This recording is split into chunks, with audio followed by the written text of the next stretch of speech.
నమస్తే, welcome to Disha TV. అధికార party Congress BRS మధ్య మాటల యుద్ధం కొనసాగుతుంది. పార్లమెంట్ ఎన్నికల నేపథ్యంలో తాజాగా బీఆర్ఎస్ నేత బాల్క సుమన్ చేసిన వ్యాఖ్యలు చర్చకు దారితీస్తున్నాయి. ఇదే అంశంపై మాట్లాడదాం. మనతో పాటు కాంగ్రెస్ ప్రధాన కార్యదర్శి చరణ్ కౌశిక్ యాదవ్ గారు ఉన్నారు. ప్రధానంగా పార్లమెంట్ ఎన్నికల్లో ప్రధాని అభ్యర్థిగా రాహుల్ గాంధీని ప్రకటించే దమ్ముందా అని డిమాండ్ చేస్తున్నారు. ఏం చెప్తారు? బీఆర్ఎస్ పార్టీ ఉప ప్రాంతీయ పార్టీ. బీఆర్ఎస్ పార్టీ ఎంపీలు మొన్న గెలిచింది 9 మంది. వాళ్ళే ప్రధానమంత్రి నిర్ణయించే స్థాయి కాంగ్రెస్ పార్టీ ఉందని చెప్పేసి వారు మాట్లాడుతున్నారంటే రేపు ఖచ్చితంగా బీఆర్ఎస్ పార్టీకి సింగిల్ లీడు వచ్చే అవకాశం ఉంది తెలంగాణ రాష్ట్రంలో. కాబట్టి రాహుల్ గాంధీ గారు 2009లో అవకాశం వచ్చింది, 2004లో సోనియా గాంధీ గారికి ప్రధానమంత్రి అయ్యే అవకాశం వచ్చినా కూడా వారు ఆనాడు పదవి తీసుకోలేదంటే కాంగ్రెస్ పార్టీ గాంధీ కుటుంబం త్యాగాల కుటుంబం అనేది చాలా స్పష్టం. వారికి పదవి ముఖ్యం కాదు, ఈ దేశ ప్రజల యొక్క సంక్షేమం ముఖ్యం అని చెప్పేసి రాహుల్ గాంధీ గారు ప్రధానమంత్రి తీసుకోలేదు. వారు అనుకుని ఉంటే ఆనాడు 2009లో అయ్యేది, 2004లో కూడా అయ్యేవాళ్ళు. కానీ కాంగ్రెస్ పార్టీ కావచ్చు, రాహుల్ గాంధీ సోనియా గాంధీ కాలేదంటే వాళ్ళ త్యాగాల కుటుంబం చాలా స్పష్టంగా కనబడతా ఉంది. అదే కాకుండా బాల్క సుమన్ని చెన్నూరు ప్రజలు తిరస్కరించారు. అదేవిధంగా పెద్దపల్లి ప్రజలు ఒకసారి గెలిపించిన రెండోసారి పోటీ చేసి ఓడిపోతానని తెలిసి చెన్నూరు పోయిండు. ఈసారి చెన్నూరులో తిరస్కరించడంతోటి టీఆర్ఎస్ భవన్లో కూర్చొని కాంగ్రెస్ పార్టీ మీద, కాంగ్రెస్ పార్టీ అధ్యక్షుడు రేవంత్ రెడ్డి గారి మీద విమర్శలు చేసినంత మాత్రాన బాల్క సుమన్ ఏదో పెద్ద జాతీయ నాయకుడు కాదనేది చాలా స్పష్టం. ఖచ్చితంగా తెలంగాణ రాష్ట్రంలో కాంగ్రెస్ పార్టీ 12 పార్లమెంట్ స్థానాలు తక్కువకుండా గెలవబోతా ఉంది. అయితే ప్రధాని అభ్యర్థిగా రాహుల్ గాంధీ బరిలోకి దిగితే మాత్రం ప్రధాన ప్రతిపక్ష హోదా కూడా కాంగ్రెస్ కోల్పోతుందని కూడా వారు అంటున్నారు. కాంగ్రెస్ పార్టీలో ఏ రాష్ట్రంలో కూడా ముఖ్యమంత్రి కానీ ప్రధానమంత్రి కానీ ముందస్తుగా ప్రకటించినది చాలా స్పష్టం. ఈనాడు కాదు, అది 2004 చూసుకోండి, 2009 చూసుకోండి, 2014, 18, 19 ఇప్పుడు కావచ్చు. ఈ దేశంలో 25 సంవత్సరాల నుంచి మేము చూస్తూ ఉన్నాం. కాంగ్రెస్ పార్టీలో ఆ సంప్రదాయం లేదు. దానికి ఏదో టీఆర్ఎస్ పార్టీ నాయకులు అని చెప్పేసి ఇప్పుడు ప్రధానమంత్రిగా రాహుల్ గాంధీ గారిని ప్రకటించే ఉద్దేశం కాంగ్రెస్ పార్టీకి ఉండదు. కాంగ్రెస్ పార్టీ అధ్యక్షులు ఖర్గే గారు, అదేవిధంగా రాజ్యసభలో ఫ్లోర్ లీడర్ ఖర్గే గారు, అదేవిధంగా లోక్సభలో ప్రతిపక్ష నేత అజిత్ రంజన్ చౌదరి గారు, కాంగ్రెస్ పార్టీలో ఉన్నటువంటి నాయకులంతా కూర్చొని ఆనాడు గెలిచినటువంటి సభ్యులు ఎంపీలంతా కూర్చొని ఆనాడు సిపిపిని నియమిస్తారు. సిపిపిలో నియమించిన వ్యక్తి ప్రధానమంత్రి అవుతారనేది చాలా స్పష్టం. కాంగ్రెస్ పార్టీలో ప్రజాస్వామ్యం ఇది, కుటుంబ పార్టీ కాదు. ముందస్తుగా ఎవరు కూడా ప్రధానమంత్రిగా కాంగ్రెస్ పార్టీలో ప్రకటించలేదు చాలా స్పష్టం. మీరేదో ఇప్పుడు కాంగ్రెస్ పార్టీ మీద, కాంగ్రెస్ పార్టీ మన ప్రధానమంత్రిగా రాహుల్ గాంధీ ప్రకటిస్తే కాంగ్రెస్ పార్టీ ప్రతిపక్ష రాదని చెప్పేసి కాంగ్రెస్ పార్టీ మీద బురదలే ప్రయత్నం మీరు చేస్తూ ఉన్నారు. కానీ కాంగ్రెస్ పార్టీ ఖచ్చితంగా 200 పార్లమెంట్ స్థానాలు తక్కువ కాకుండా రేపు గెలవబోతా ఉందని చెప్పేసి చాలా స్పష్టంగా సర్వేలు వస్తూ ఉన్నాయి. ఇండియా కూటమి 350 స్థానాలు తక్కువ కాకుండా గెలుస్తుందని చెప్పేసి చాలా స్పష్టంగా కనపడతా ఉంది. కాబట్టి ఈ దేశంలో నరేంద్ర మోడీ గారు 3వసారి ప్రధానమంత్రి అయ్యే ప్రసక్తే లేదు. ఖచ్చితంగా కాంగ్రెస్ పార్టీ దేశంలో అధికారం రాబోతాం. సో రేవంత్ రెడ్డి మాటలను బీఆర్ఎస్ తప్పుపడుతుంది. ప్రధానంగా మొగోడు అయితే దమ్ముంటే ఒక్క సీటు గెలవననే సవాల్ కూడా సరైన భాష వాడట్లేడు, సీఎం స్థాయిలో ఉండని కూడా బీఆర్ఎస్ వర్గాలు ఉండొచ్చు. భాష గురించి బీఆర్ఎస్ పార్టీ నాయకులు మాట్లాడితే దయ్యాలు వేదాలు ఉల్లించినట్టు ఉంటుంది. ఎందుకంటే తెలంగాణ భాషని వక్రీకరించింది కేసీఆర్ గారు, తెలంగాణలో ఉన్నటువంటి సంప్రదాయాలను వక్రీకరించింది కేసీఆర్ గారు, తెలంగాణ రాష్ట్ర ప్రజల్ని అవహేళన చేసింది కూడా కేసీఆర్ గారే. కల్వకుంట్ల కుటుంబానికి కానీ, బీఆర్ఎస్ పార్టీ నాయకులకు కానీ, బాల్క సుమన్ కానీ, కేటీఆర్ గారు కానీ భాష గురించి మాట్లాడే నైతిక అర్హత లేదు. మీరు మాట్లాడిన భాషలో కాంగ్రెస్ పార్టీ అధ్యక్షులు రేవంత్ రెడ్డి గారు మాట్లాడింది ఓన్లీ 10% మాత్రమే. ఇంకా 90% మిగిలి ఉంది.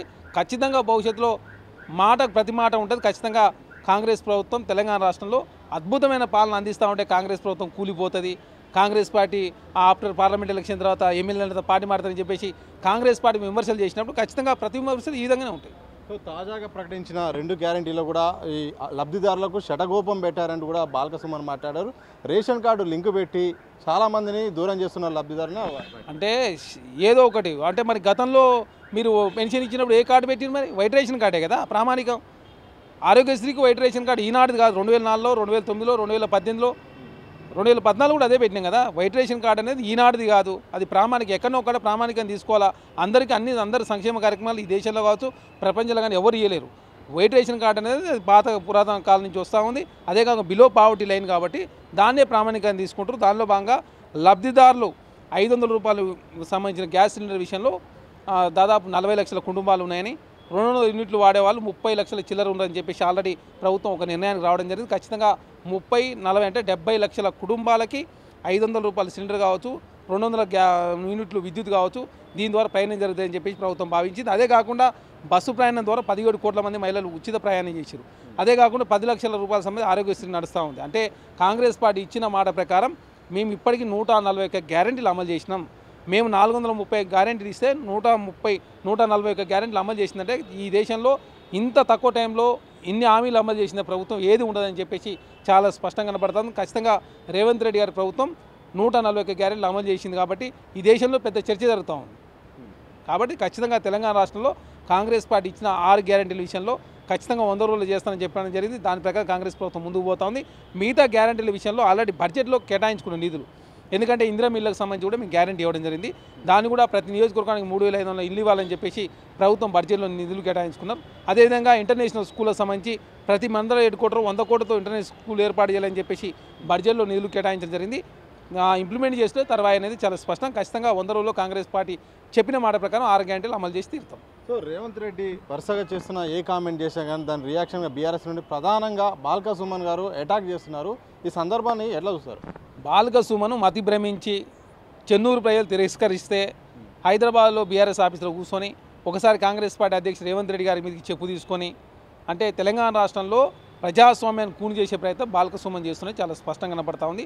ప్రజాస్వామ్యంలో విమర్శలు సద్విమర్శలు కానీ ప్రజాస్వామ్యంలో ఒక ప్రతిపక్ష పార్టీ సంబంధించిన నాయకుడు అసెంబ్లీలో సమావేశాలు జరుగుతుంటే రాకుండా నల్గొండ సభలో కూర్చొని మేడిగడ్డన బొందరగడ్డన అని చెప్పేసి కాంగ్రెస్ పార్టీ తీవ్ర విమర్శలు చేసి ఈరోజు టీఆర్ఎస్ పార్టీ ఆఫీసులో కూర్చొని బాల్క సుమన్ కూడా అట్లాంటి విమర్శ చేస్తారు. ఎందుకంటే వారి అధ్యక్షుడే తెలంగాణ రాష్ట్రంలో ప్రజా సమస్యలు పట్టకుండా అదేవిధంగా అసెంబ్లీ రాకుండా ప్రజలను తప్పుదో పడించే ప్రయత్నం వాళ్ళ అధ్యక్షుడు చేసినప్పుడు ఖచ్చితంగా ఆ పార్టీలో ఉన్న వాళ్ళు కూడా అట్లాంటి చేసే ప్రయత్నంలో భాగంగా టీఆర్ఎస్ భవన్లో కూర్చొని కాంగ్రెస్ పార్టీ విమర్శలు చేస్తూ ఉన్నారు. ఖచ్చితంగా భవిష్యత్తులో బాల్క సుమన్ అనే వ్యక్తి అసెంబ్లీ కానీ పార్లమెంట్ కానీ గెలిచే అవకాశం లేదు కాబట్టి బీఆర్ఎస్ పార్టీ ఆఫీసులో కూర్చొని ఇట్లాంటి విమర్శలు చేస్తుడు వారికి అలవాటు చేసుకోవాలని చెప్పేసి నేను భావిస్తాను. మొత్తంగా వచ్చే ఎన్నికల్లో పార్లమెంట్లో మాత్రం పూర్తి స్థాయిలో ఇండియా కూటమి అధికారంలో సాధిస్తుంది. బాల్క సుమన్ మాత్రం ఓడిపోయి ఏం మాట్లాడుతుందో తనకే అర్థం కావట్లేదని కూడా, అలాగే దాంతోపాటు రాష్ట్రంలో చెప్పిన గ్యారంటీ ఎన్నికల్లో ఏదైతే ప్రకటించామో అన్ని గ్యారంటీలను తప్పకుండా అమలు చేసి ప్రజల్లోకి వెళ్తామని కూడా చరణ్ కౌశిక్ చెప్తున్న సందర్భం చూడొచ్చు. కెమెరా పర్సన్ మసూదంతో సతీష్, దిశ టీవీ, హైదరాబాద్.